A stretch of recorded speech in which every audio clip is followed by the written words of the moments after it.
സകൃതകൃതമായ നാട്ടുകാരെ ശ്രദ്ധിക്കുക, കലാപരിപാടികൾ തുടങ്ങാൻ ആരംഭിക്കാൻ. ഒരു കാര്യം ഞാൻ പറഞ്ഞേക്കാം, ആ സിഐഡികളെ ജീവനോടെ വെച്ചോണ്ടിരുന്ന നമുക്കിനി രക്ഷയില്ല. നമ്മുടെ എല്ലാ പദ്ധതികളും അവർ തകർക്കുകയാണ്. ഇനി ഒരൊറ്റ വഴിയേ ഉള്ളൂ. എന്ത് വഴി? ഇടഞ്ഞു നിൽക്കുന്ന ഒരു വില്ലനില്ലേ കഥയില്? പഴയതുപോലെ കാര്യങ്ങൾ അവന്റെ ചെവിയിൽ എത്തിച്ചാൽ ബാക്കി കാര്യം അവൻ നോക്കിക്കോളും. അതാര്?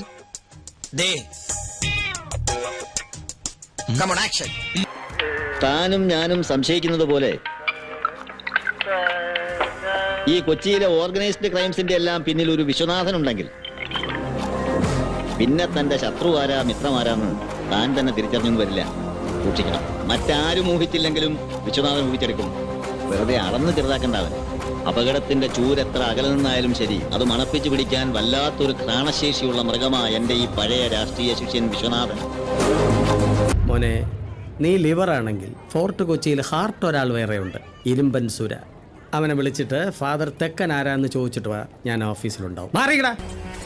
കടം വീട്ടി കൈകോർത്ത് വന്നവനും നിന്നവനും ഒന്നായപ്പോ ഒരു കാര്യം ഉറപ്പ്, ഞാൻ തന്നെ വില്ലൻ. പിന്നൊരു കാര്യം, ഓടിപ്പകവരെ ശമ്പളത്തിലല്ലോ അടിച്ചിന്റെ പൂട്ടല് കളക്ക് ഞാൻ. പിന്നെ നീ എഴുന്നേറ്റ് കളിക്കണ്ട. കുറച്ചു നേരം നീ തുടങ്ങിയിട്ട് ഈ കൈ മുദ്ര അടിക്കാൻ മാത്രമല്ല, തീർക്കും ഞാൻ ഇന്ന് തീർക്കും ഞാൻ. പുറകെ ഞങ്ങളുണ്ട്.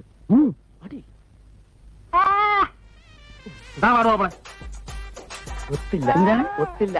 ആ മൂപ്പിൽ ഒപ്പിക്കാൻ നടക്കുക.